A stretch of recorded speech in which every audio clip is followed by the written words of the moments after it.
بسم اللہ الرحمن الرحیم۔ گمنام ہیرو کے معزز ناظرین، السلام علیکم۔ آئیے چلتے ہیں کہانی کی طرف۔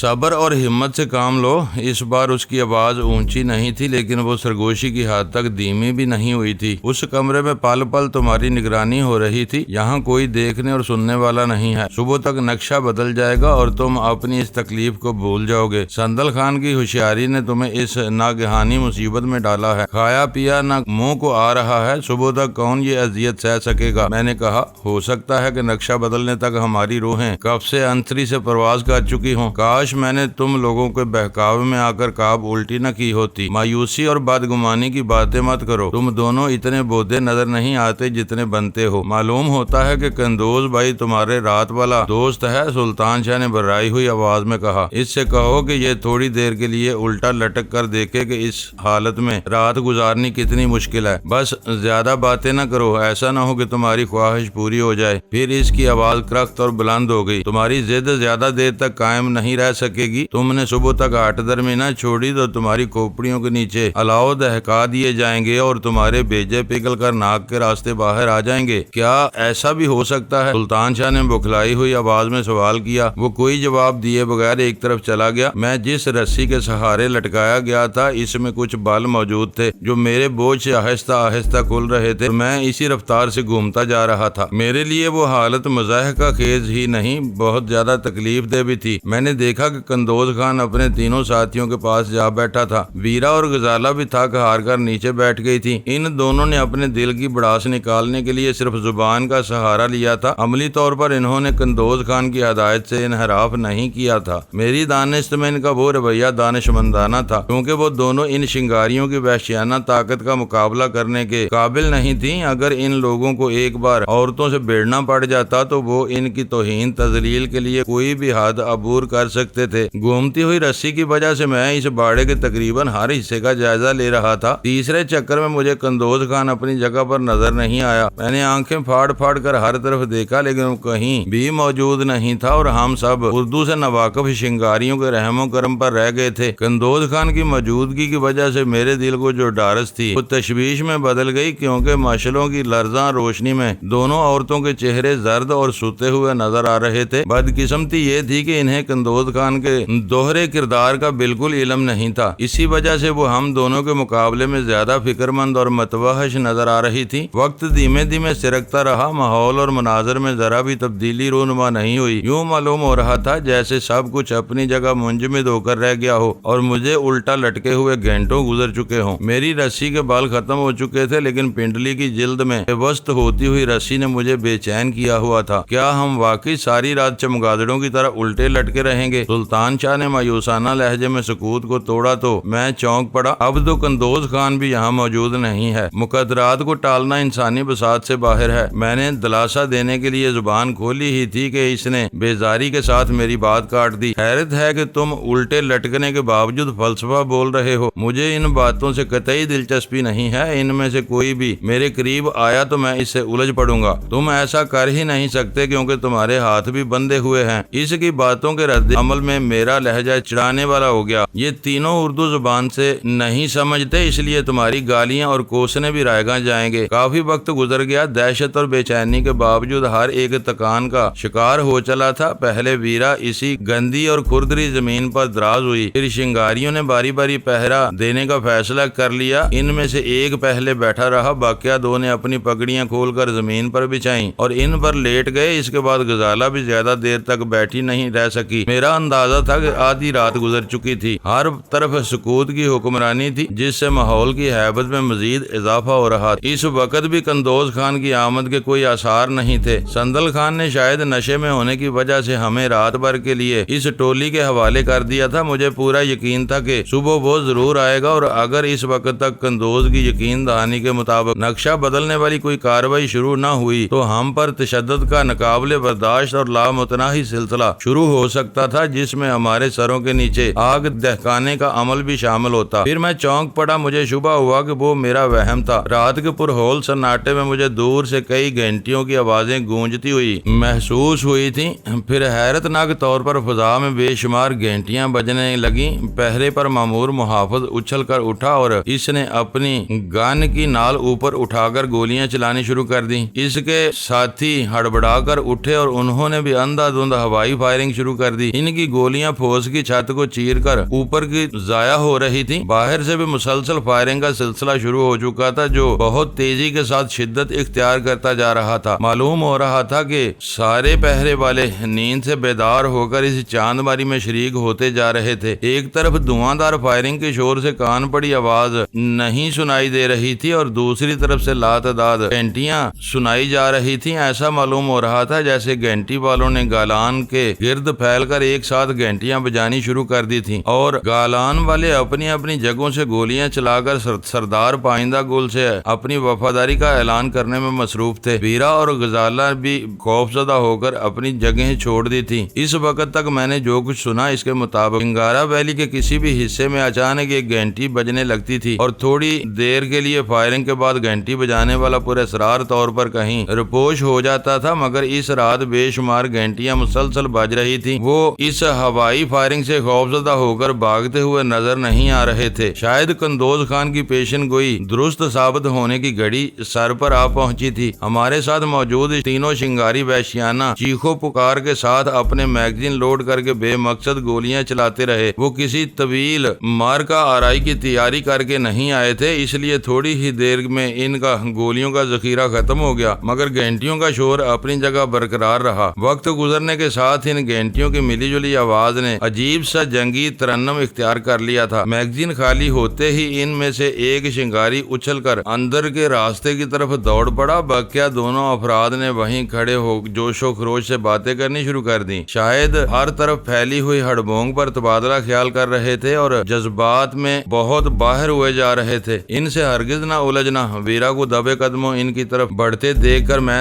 وحشت زدہ ہو کر چیخ پڑا، اس وقت ان پر درندگی سوار ہو چکی ہے، یہ لحاظ کیے بغیر تمہیں ادھیڑ ڈالیں گے۔ ویرا اپنی جگہ پر رک گئی۔ دونوں آدمیوں نے لمحہ بھر کے لیے میری طرف دیکھا اور پھر اپنے مباحثے میں الجھ گئے۔ ان کے نزدیک ہماری حیثیت ثانوی ہو چکی تھی، اصل اہمیت گھنٹیوں کی آواز کی تھی۔ مشاعرہ ہو رہا ہے، سلطان شاہ مسرت سے بولا، گھنٹیاں بج رہی ہیں، گولیاں چل رہی ہیں، اگر ہمیں یہاں سے زندہ واپس لوٹنے کا موقع مل سکا تو ہمیں اپنے تجربات پر خود یقین نہیں آئے گا۔ تصادم کا سلسلہ چل نکلا ہے تو اب کچھ نہ کچھ ہو کر رہے گا۔ قندوز خان جھوٹ نہیں بول رہا تھا۔ میرا خیال ہے کہ ابھی تصادم نہیں ہوا، چھیڑ چھاڑ چل رہی ہے۔ میں نے ہولناک شور پر سے دھیان ہٹائے بغیر کہا، تم غور کرو تو گولیوں اور گھنٹیوں کی آوازوں میں مرنے یا زخمی ہونے والوں کی دردناک چیخیں شامل نہیں ہیں۔ تم ٹھیک کہہ رہے ہو، مقابلہ ہو رہا ہوتا تو وہ لوگ بھی گھنٹیاں چھوڑ کر ہتھیار سنبھال چکے ہوتے۔ ویسے بھی گھنٹیوں کی آواز قدرے دور سے آ رہی ہے اور ایک ہی فاصلے پر ٹھہری ہوئی ہے، بس ہوا کے ساتھ اس میں کچھ کمی بیشی ہوتی ہوئی محسوس ہو رہی ہے۔ باغی بہت چالاک معلوم ہوتے ہیں، وہ پائندہ گل کے حامیوں کی کمزوریوں سے فائدہ اٹھا کر ان کا بھاری ایمونیشن ضائع کرا رہے ہیں۔ یہ گدھے اسی رفتار سے گولیاں برساتے رہے تو چند گھنٹوں میں نہتے رہ جائیں گے۔ اس مقصد کے لیے ایک گھنٹی کی آواز بھی کافی تھی۔ انہوں نے اتنا بکھیڑا کیوں پھیلایا ہے؟ ایک گھنٹی بج رہی ہوتی تو پائندہ گل کے حامی ابھی تک اس آواز کی سمت میں نکل پڑے ہوتے۔ ہر طرف سے آنے والی آوازوں نے انہیں بری طرح بدحواس کر دیا ہے، بس وہ اپنی اپنی جگہ پر رک کر گولیاں برباد کیے جا رہے ہیں۔ باغیوں کو اپنے مقصد میں نمایاں کامیابی حاصل ہو رہی ہے۔ تم نے کہا تھا کہ باغی ان پر للکار کر وار کریں گے، لیکن یہ تو شب خون مارا گیا ہے۔ جب تصادم ہی شروع نہیں ہوا تو شب خون کیسا ہو سکتا ہے کہ یہ بے شمار گھنٹیاں للکارنے ہی کے لیے بجائی جا رہی ہوں؟ جنگ و جدل کے لیے بھی ان لوگوں نے اپنے اصول بنائے ہوئے ہوں گے۔ اچانک کوٹڑی والے دروازے سے کوئی ہانپتا ہوا اندر داخل ہوا۔ اس کے ہاتھ میں رائفل دبی ہوئی تھی۔ اس نے وہیں رک کر اپنی بولی میں زور سے کچھ کہا۔ ہمارے دونوں نگراں پلٹ کر اس کی بات سنتے رہے۔ بات ختم کر کے وہ آدمی اسی تیزی سے واپس چلا گیا جس تیزی سے نمودار ہوا تھا۔ دونوں نگراں بھی بگڈٹ اسی طرف دوڑ پڑے۔ انہوں نے ہماری طرف نظر اٹھا کر بھی نہیں دیکھا تھا۔ میدان صاف ہوتے ہی ویرا ہم دونوں کی طرف دوڑی چلی آئی۔ غزالہ اس کے پیچھے تھی۔ اس سے پہلے کہ وہ لوگ واپس آئیں ہماری رسیاں کاٹ دو، سلطان شاہ بولا۔ اتنی عقل مجھے بھی ہے، تھوڑی دیر تک چپ چاپ لٹکے رہو۔ ویرا نے ترشی سے کہا، پھر غزالہ کے ساتھ مل کر میرے پیروں سے بندھی ہوئی رسیاں کھولنے میں مصروف ہو گئی۔ میں نے ان دونوں کو یاد دلایا کہ میرے ہاتھ بھی بندھے ہوئے ہیں، اگر پہلے میرے ہاتھ آزاد کر دیے جائیں تو میں خاصی حد تک اپنا بوجھ سہار سکوں گا۔ سلطان شاہ کی زبان پھر چل پڑی۔ باہر افراتفری پھیلنے کے بعد وہ کچھ حشاش بشاش نظر آنے لگا تھا۔ حقیقت یہ تھی کہ اس تبدیلی سے مجھے بھی خوشی ہوئی تھی۔ اگر باغیوں کو کامیابی حاصل ہو جاتی تو ہمیں بدترین ذہنی اذیت سے فی الفور نجات مل سکتی تھی۔ بصورت دیگر مجھے کابل کی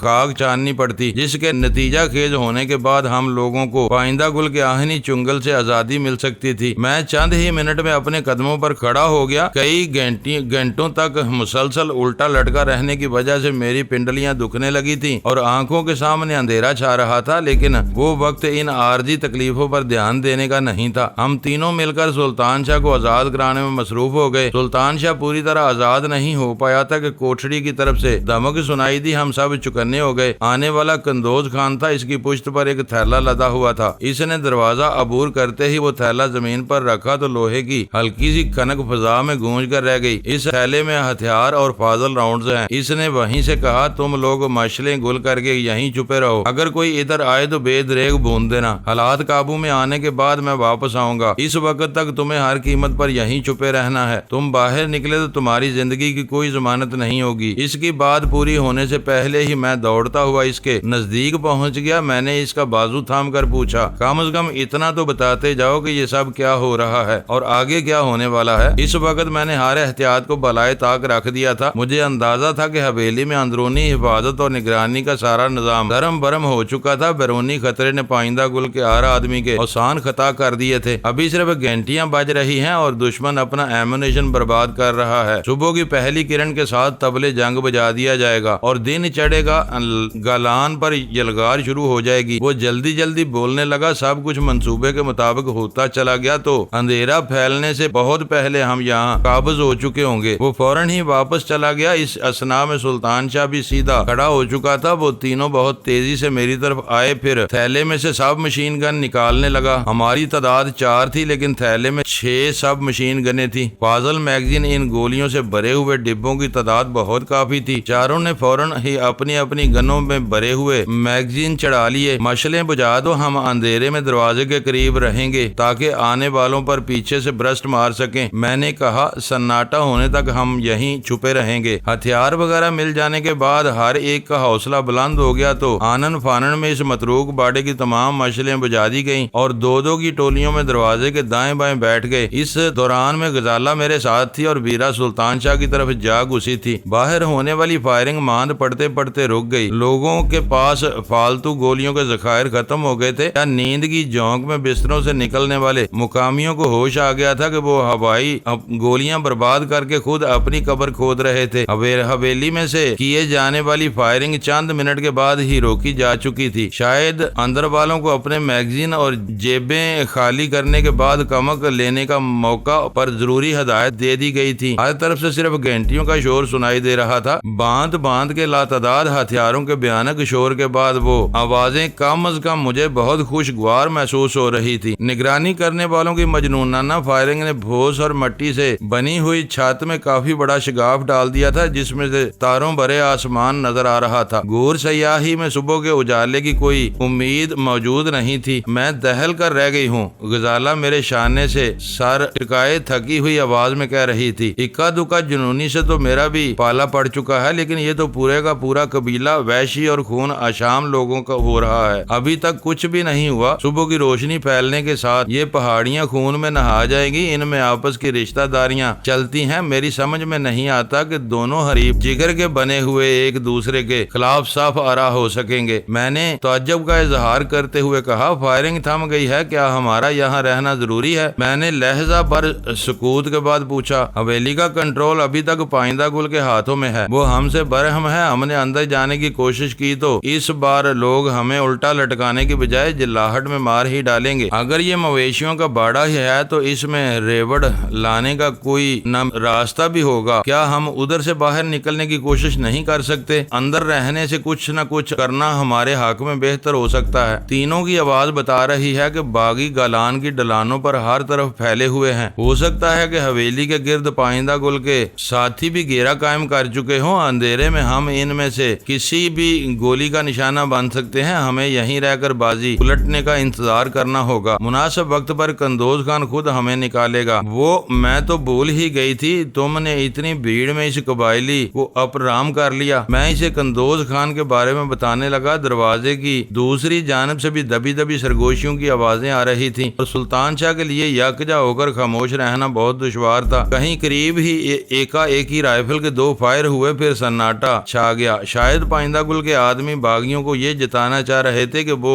اسی طرح چوکنے ہیں اور ان کی چال کو سمجھ چکے ہیں، اس لیے بے سود فائرنگ موقوف کر کے ان کے خون ریز استقبال کے لیے گاد لگائے بیٹھے تھے۔ کیا تمہیں یہ بات عجیب نہیں معلوم ہو رہی کہ خنک رات میں بہت سے آدمی چٹانوں پر بیٹھے گھنٹیاں بجائے چلے جا رہے ہیں، جبکہ ان کا خاطر خواہ رد عمل کافی دیر سے موقوف ہو چکا ہے؟ میں نے پوچھا۔ یہاں کی ہر بات عجیب بلکہ ناقابل فہم ہے، تمہیں کوئی بھی بات نظر آئی ہو تو بتاؤ۔ مجھے اپنے سوال کا جواب چند منٹ بعد مل گیا۔ باغیوں نے الگ ہی انداز میں اپنی حرکتوں کا ناقدانہ جائزہ لے کر گھنٹیاں بند کر دیں۔ ان کی اس عقل مندی کے نتیجے میں ہر طرف گہرا سکوت طاری ہو گیا۔ مجھے اس خاموشی سے الجھن ہونے لگی، جبکہ اندھا دھند فائرنگ چل رہی تھی۔ ہم لوگ بھی اپنے کسی حریف کو بے فکری سے باڑ پر رکھ سکتے تھے۔ افراتفری اور شور میں کسی کو اندازہ نہ ہو پاتا کہ ہم نے متروک باڑے میں آتشی ہتھیار استعمال کیے ہیں۔ سناٹے میں چلائی جانے والی ایک گولی بھی بھڑکے ہوئے شنگاریوں کو دیوانہ بنا سکتی تھی۔ شاید میری بات باغیوں تک پہنچ گئی۔ خاموشی چھا جانے کے بعد غزالہ بولی، میرا ساتھ میسر آ جانے پر اس کے لب و لہجے میں بھرپور طمانینت کے ساتھ شیرینی بھی پیدا ہو گئی تھی۔ اس کی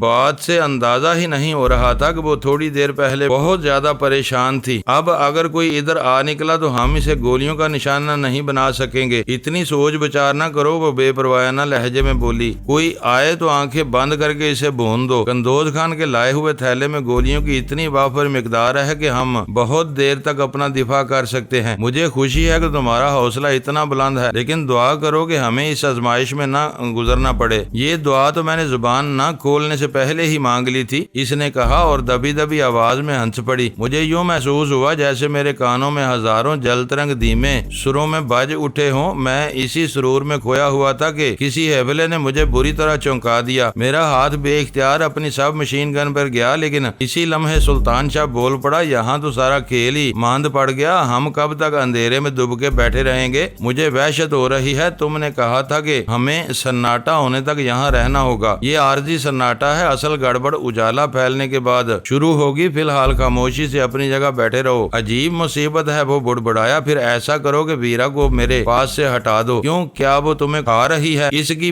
بے وقت کی راگنی پر مجھے غصہ آ گیا۔ تھوڑی سی آزادی اور ایک گن مل جانے کے بعد اس پر کرمستیاں سوار ہو رہی ہیں۔ اس کی آواز سے بے بسی مترشہ تھی۔ ہر 5 منٹ کے بعد اسے اپنے کپڑوں میں کسی کیڑے کے گھس جانے کا وہم ہو رہا ہے۔ اتنے گہرے اندھیرے میں کیڑوں کو تلاش کرنا میرے بس سے باہر ہے، مگر وہ مجھے تانگ کرنے پر تلی ہوئی ہے۔ تم تھوڑی دیر کے لیے غزالہ کو ادھر بھیج دو تاکہ یہ اس کے سارے کیڑے جھاڑ دے، میں تمہارے ساتھ بیٹھ جاتا ہوں۔ میں نے دانستہ دونوں عورتوں کو یکجا نہیں کیا۔ کوئی ادھر آ نکلا تو حملے میں پہل مجھے یا تم کو کرنی ہوگی۔ ان وحشیوں کو زیر کرنا ان عورتوں کے بس کی بات نہیں ہے۔ چلو واپس اپنی جگہ پر جاؤ، وہ عورت نہیں پوری مصیبت ہے، تم ہی ادھر چلے جاؤ۔ وہ ڈٹائی سے وہیں بیٹھ گیا۔ کبھی کبھی اس کی بات بھی مان لیا کرو، غزالہ نے نرمی سے اس کی سفارش کی۔ تمہیں معلوم ہے کہ وہ اکثر اس کے ساتھ شرارتوں پر تلی رہتی ہے اور یہ بیزار ہو جاتا ہے۔ میں نے ایک گہرا سانس لے کر اپنی جگہ چھوڑ دی اور وزنی تھیلا اٹھا کر ویرا کی طرف چل دیا۔ گڈ، ویرا نے سرگوشیانہ لہجے میں میرا استقبال کیا۔ مجھے معلوم تھا کہ اب تم میرے پاس آؤ گے۔ تم پاگل ہو، مجھے سلطان شاہ نے زبردستی ادھر بھیجا ہے، میں نے جلا کر کہا۔ کیا میں اسے کاٹ رہی تھی؟ اس نے تند لہجے میں سوال کیا۔ تم نے اس کے ساتھ کیڑوں کا کیا چکر چلایا ہوا تھا؟ میں نے برہمی سے پوچھا۔ کیڑے؟ اس کی آواز حیر زدہ تھی۔ میں اسے یہ بتا رہی تھی کہ کبھی کبھی اس کے دماغ کے کیڑے مجھے اپنے بدن پر رینگتے ہوئے محسوس ہوتے ہیں۔ اس نے یہ بات تمہارے کان میں بھی پھونک دی؟ بعض اوقات تمہاری یہ حرکتیں ناقابل برداشت۔ میں بولتے بولتے یکا یک خاموش ہو گیا کیونکہ میرے کانوں نے کسی کے قدموں کی دمک محسوس کی تھی، شاید کوٹری سے باہر والی راہداری میں کوئی موجود تھا۔ اس وقت تک میں ان لوگوں سے جو کچھ بھی کہتا رہا، اس سے قطع نظر مجھے یہ اطمینان تھا کہ ہم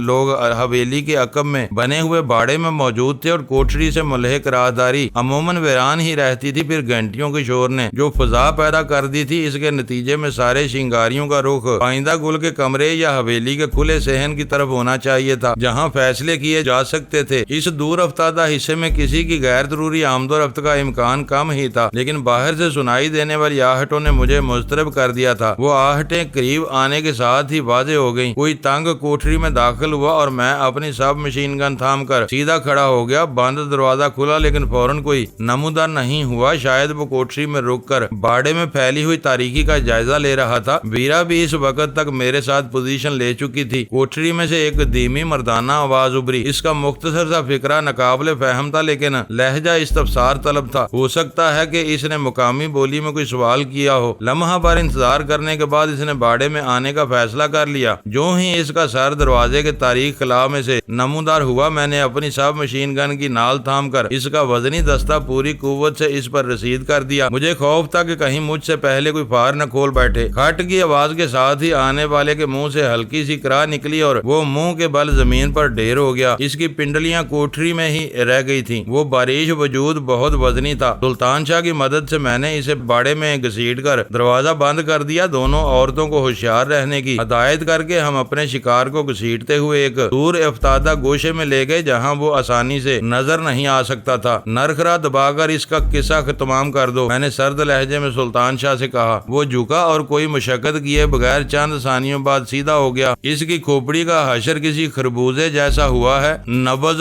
خاموش ہے اور دل بے جان۔ آؤ واپس چلتے ہیں۔ وہ کون تھا اور کس ارادے سے وہاں آیا تھا، یہ سب میرے لیے غیر اہم تھا۔ اطمینان بخش بات یہ تھی کہ ہماری آزادی کو لاحق ہونے والے ایک سنگین خطرہ بہت خوش اسلوبی کے ساتھ ٹل گیا تھا۔ مرنے والے نے واحد جملہ مقامی بولی میں ادا کیا تھا۔ اس کا ایک ہی مطلب تھا کہ اسے باڑے میں کسی شنگاری کی تلاش یا موجودگی کی توقع تھی۔ وہ اکیلا ہی اس طرف آیا تھا لیکن اس کے بعد کوئی بھی اسی امید یا تلاش میں ادھر نازل ہو سکتا تھا۔ میں نے ان تینوں کو یکجا کر کے سخت لہجے میں اس خطرے سے آگاہ کر دیا اور انہیں تاکید کی کہ میری طرف سے اجازت کے بغیر کوئی گولی نہیں چلائے گا۔ میری پہلی کامیابی کے بعد اس فیصلے پر اعتراض کی کوئی گنجائش نہیں رہی تھی۔ پائندہ گل کے حامیوں کی طرف سے گاہے گاہے اکا دکا فائر ہوتے رہے لیکن گھنٹیوں کا شور ایک بار ختم ہونے کے بعد دوبارہ سنائی نہیں دیا۔ اپنی سایابی کے دوران وقت ایک جگہ ٹھہرا ہوا معلوم ہو رہا تھا لیکن آزادی ملنے کے بعد وقت گزرنے کا احساس نہیں ہوا حتیٰ کہ چھت کے چوڑے شگاف میں سے پھر ہلکی سی سفیدی نظر آنے لگی اور گالان کی فضا میں گرجدار نکارے دن دنا دن گونجنے لگے۔ اس وقت تک قندوز خان کا کہا ہوا ہر لفظ درست ثابت ہوتا چلا آیا تھا۔ باغیوں کی طرف سے طبلے جنگ بجا دیا گیا تھا اور سردار پائندہ گل کی قلعہ بند حویلی پر کسی بھی لمحہ لشکر کشی کا آغاز ہو سکتا تھا جو دونوں میں سے کسی ایک فریق کی مکمل فتح تک جاری رہتی۔ جنگی نکارے کی بلند آواز میں موت کی ہیبت رچی ہوئی تھی۔ باڑے کے در و دیوار سے مجھے اچانک ہی حسرت جھلکتی نظر آ رہی تھی۔ شنگارا ویلی میں سردار پائندہ گل کی عظمت و جبروت کا وہ تمام نشانیاں کسی بھی وقت گھنٹیوں والوں کے ہاتھوں پامال ہونے والی تھی۔ مجھے خیال آیا کہ میں اس جنگ کے پہلے مقتول کو جو میرے ہاتھوں مارا گیا تھا دن کے اجالے میں دیکھ لوں تاکہ معلوم ہو سکے کہ وہ کون تھا۔ میں اپنی سب مشین گن سمیت اس طرف چل دیا جہاں اس کی لاش پڑی ہوئی تھی۔ سینہ تک آئی ہوئی بے ترتیب داڑھی اور گنگریالے بالوں کی بنا پر میں نے اسے دور ہی سے پہچان لیا۔ ان دو مقامیوں میں سے ایک تھا جو پچھلی صبح سندل خان کے ساتھ ہماری انگریزی بول چال کی تحقیقات کرنے آئے تھے۔ وہ سندل خان کا حریف شاہ وزیر نہیں تو اس کا ساتھی ضرور تھا۔ اس کے کھلے ہوئے پپوٹوں میں پتلیاں اوپر چڑھی ہوئی تھی اور آنکھوں میں بے نوری جھانکتی ہوئی غیر فطری سفیدی بہت بھیانک لگ رہی تھی۔ وہ زمین پر چت پڑا ہوا تھا۔ اس کی پچکی ہوئی کھوپڑی سے بہنے والا خون کافی دور تک لوتھڑوں کی صورت میں جم گیا تھا۔ یہ عجیب اتفاق تھا کہ سندل خان پائندہ گل کے وفاداروں کی صورت میں شامل تھا اور میں نے باغیوں سے ساز باز کرنے کے باوجود بے خبری میں سب سے پہلے اسی کے حریف یا اس کے کسی قریبی ساتھی کو ہلاک کیا تھا۔ میں اپنی جگہ پر واپس لوٹ آیا۔ اجالا تیزی کے ساتھ پھیلتا چلا جا رہا تھا۔ رات کے اندھیرے میں ہمارے لیے خود کو چھپائے رکھنا بہت آسان تھا لیکن روشنی پھیلنے کے بعد وہ آسانی ہم سے رخصت ہو گئی تھی۔ سایہ دار باڑے میں سپاٹ زمین اور 24 ہاروں کے چھپر کے علاوہ کوئی ایسی آڑ نہیں تھی جو ہمیں پناہ فراہم کر سکے۔ بس وہ کوٹڑی تھی جو ایک صندوق کی صورت میں باڑے میں پڑی ہوئی تھی۔ ہمارے لیے اس کی بغلی دیواروں کی اوٹ کے علاوہ کوئی جائے پناہ نہیں تھی۔ ہم سامنے سے ہٹ کر دیواروں کے ساتھ بیٹھ گئے۔ جنگی نکارہ کافی دیر تک گونجتا رہا، پھر حویلی کے کسی حصے میں سے یکے بعد دیگر جگرے رائفل کے 3 فائر ہوئے اور نکارہ خاموش ہو گیا۔ وہ عمل اتنا ہم آہنگ تھا کہ لمحہ بھر کے لیے شبہ ہوتا تھا کہ رائفل کی تیسری گولی نے نکارے پر تنے ہوئے چمڑے کو پھاڑ ڈالا ہے، لیکن ایسا نہیں تھا کہ نکارہ دور بج رہا تھا، گولیاں حویلی سے چلائی گئی تھیں۔ اس خون اشام قبائلی ماحول میں کئی دن گزارنے کے بعد میرے لیے یہ سمجھنا بہت مشکل نہیں رہا تھا کہ باغیوں نے نکارہ پیٹ کر اعلان جنگ کیا تھا اور حویلی والوں نے گولیاں داغ کر مقابلہ کرنے کا اعلان کر دیا تھا۔ یہ ہماری خوش قسمتی تھی کہ الٹا لٹکائے جانے کے دوران میں مجھے یا سلطان شاہ کو قے نہیں ہوئی تھی، اس لیے ہمارے پیٹ بھرے ہوئے تھے۔ بڑی کاب کو خالی کرنے کے چکر میں ہم چاروں نے پرخوری کا مظاہرہ کیا تھا، اس لیے کسی کو بھوک نہیں لگ رہی تھی۔ البتہ رات کی بسیار نوشی کی وجہ سے ویرا کو پیاس ستانے لگی تھی۔ اندھیرے میں دیا سلائی کی روشنی اور جلتی ہوئی سگریٹ کے روشن شرارے کے دیکھ لیے جانے کے خوف سے میں نے رات بھر سگریٹ نوشی سے احتراز کیا تھا۔ سورج کی روشنی میں وہ خطرہ نہیں رہا تھا۔ میں نے اپنے لیے سگریٹ سلگائی تو ویرا نے بھی بے تابانہ انداز میں ایک سگریٹ مانگ لی۔ صبح کا ملگجا اجالا بہت سرعت کے ساتھ چمکیلی دھوپ میں بدلتا چلا گیا۔ میرے لیے ایک ایک لمحہ اعصاب شکن ثابت ہو رہا تھا۔ آخر کار باہر سے بہت بڑے گول کے شور و گل کے ساتھ زبردست فائرنگ شروع ہو گئی۔ جواب میں ہونے والی فائرنگ نے قیامت کا سما باندھ دیا۔ اس بار ہیجانی شور میں کربناک انسانی چیخیں بھی شامل تھیں۔ انسانوں کی آزادی اور بہبود کے نام پر خون کی ہولی شروع ہو چکی تھی۔ اس باڑے میں بیٹھ کر میں باہر کی صورتحال کے بارے میں صرف قیاس ہی کر سکتا تھا، اور وہ قیاس بہت لرزہ انگیز تھا۔ فائرنگ میں ملے جلے ہتھیار استعمال ہو رہے تھے۔ حملہ آوروں کی طرف سے شاید راکٹ لانچرز بھی استعمال کیے جانے لگے تھے۔ زناٹے کی آوازوں کے ساتھ ہلکے دھماکے سنائی دینے لگے تھے۔ ان کے جواب میں حویلی والوں نے بھاری ہتھیار آزمانے شروع کر دیے تھے۔ ان کی گن گرج سے باڑے کی چوڑی دیواریں تک لرز رہی تھیں۔ فائرنگ اور بارودی دھماکوں کی شدت سے اندازہ ہو رہا تھا کہ باہر گمسان کا رن پڑا ہوا تھا۔ ہم سب ایک جگہ جمع ہو چکے تھے۔ خدا کی پناہ، ویرا بڑبڑائی، یوں معلوم ہوتا ہے جیسے آج گالان کی پوری آبادی نیست و نابود ہو جائے گی۔ آبادی والے حصے میں تو اب تک بہت بڑی تباہی پھیل چکی ہوگی۔ یہ سب مکافات عمل کا ایک حصہ ہے، میں نے سرد لہجے میں کہا۔ یہ لوگ ناقابل تذکیر پہاڑوں میں بیٹھ کر ہمارے شہروں میں موت کی سوداگری کر رہے ہیں۔ اس وادی میں تیار ہونے والی ہیروئن نہ جانے کتنے جوانوں کو کراہت انگیز موت کی اندھی وادیوں میں دھکیل چکی ہے۔ آج ان کا بھیانک جرم ان کے سروں پر موت کا شیطانی ناچ ناچ رہا ہے۔ جن خود غرض درندوں کے سامنے دنیا کا ہر قانون بے بس ہو چکا ہے، ان کی سرکوبی کے لیے قدرت کا اپنا قانون حرکت میں آ جاتا ہے۔ دیکھ لو کہ افیم پیدا کر کے اس سے ہیروئن کشیر کرنے والے آج آپس میں ٹکرا رہے ہیں۔ یہ لڑائی شاید اندھیرا پھیلنے سے پہلے اپنے انجام کو پہنچ جائے، لیکن یہ لوگ برسوں اپنے زخم چاٹتے رہیں گے۔ مجھے اپنی عافیت کی فکر ہے اور تم اس کڑے وقت میں بھی یہ سوچ رہے ہو۔ ویرا نے حیرت سے آنکھیں پھاڑ کر کہا، یہاں بسنے والے سب لوگ موت کے سوداگر نہیں ہیں۔ یہ دھندا تو پائندہ گل چلا رہا ہے۔ باغیوں کی نظریں بھی ہیروئن کی اندھی آمدنی پر لگی ہوئی ہیں۔ میں نے زہریلی ہنسی کے ساتھ کہا، یہ سب ایک ہی تھیلی کے چٹے بٹے ہیں۔ ہر شخص ہیروئن کی تباہ کاریوں سے واقف ہے، اس لیے ان پہاڑوں میں 1 گرام ہیروئن بھی استعمال نہیں ہوتی۔ پتھر کے آرام دہ اور خوبصورت مکانوں میں دن رات اپنی عورتوں اور بچوں کے ساتھ مست رہنے والے یہ کیوں نہیں سوچتے کہ پائندہ گل ان سے کوئی کام لیے بغیر انہیں ساری آسائشیں کہاں سے فراہم کرتا ہے۔ یہ سب اس جرم میں شریک ہیں۔ انہوں نے اپنے عیش و آرام کے لیے دوسروں کو تباہ کرنے پر کمر باندھی ہوئی ہے، اور آج انہی کی تباہی کی باری ہے۔ تم خاموشی سے تماشا دیکھتی رہو۔ شاید اس گنونے دندے کا یہی ایک رخ آج تک میری نگاہوں سے اوجھل تھا جو اب سامنے آ گیا ہے۔ ڈینی، اچانک باہر سے ایک بگڑی ہوئی اور وحشت زدہ آواز گونجی۔ میں قندوز خان ہوں۔ بھاگتے ہوئے قدموں کی آواز کے ساتھ کوٹھڑی کا دروازہ کھلا اور قندوز خان ابتر حالت میں باڑے میں آ گیا۔ اس کی رائفل کی نال اور لباس سے ملے جلے بارود کی تیز بو آ رہی تھی۔ ہم چاروں نے بھرپور تجسس کے ساتھ اسے گھیر لیا۔ وہ چڑھے ہوئے سانسوں کے درمیان بولا، بہت لوگ مر رہے ہیں۔ ہمارے سردار سبقت اللہ نے اپنے آدمیوں کا حوصلہ بڑھانے کے لیے سامنے آنے کا فیصلہ کر لیا ہے۔ اب حویلی میں بھی بارود چلے گا۔ تم لوگ باہر آ کر راہداریاں سنبھال لو۔ جو بھی ادھر کا رخ کرے اسے گرا دو۔ ہمارے آدمی ادھر نہیں آئیں گے۔ ہم سب پائندہ گل کا گراؤ کریں گے۔ اس کی لاش گرتے ہی لڑائی بند ہو جائے گی۔ معزز ناظرین، لائک کریں، شیئر کریں اور کمنٹس باکس میں پاک آرمی زندہ باد، پاکستان پائندہ باد کا نعرہ ضرور درج کر کے اپنے ملک پر فخر کریں اور پاکستان کی بنیادیں مضبوط کرنے میں اپنا کردار ادا کریں۔ ویڈیو دیکھنے کا شکریہ۔ معزز ناظرین، اپنا خیال رکھیے گا اور ہمارے چینل کا بھی۔ ISI پاک آرمی زندہ باد، پاکستان پائندہ باد۔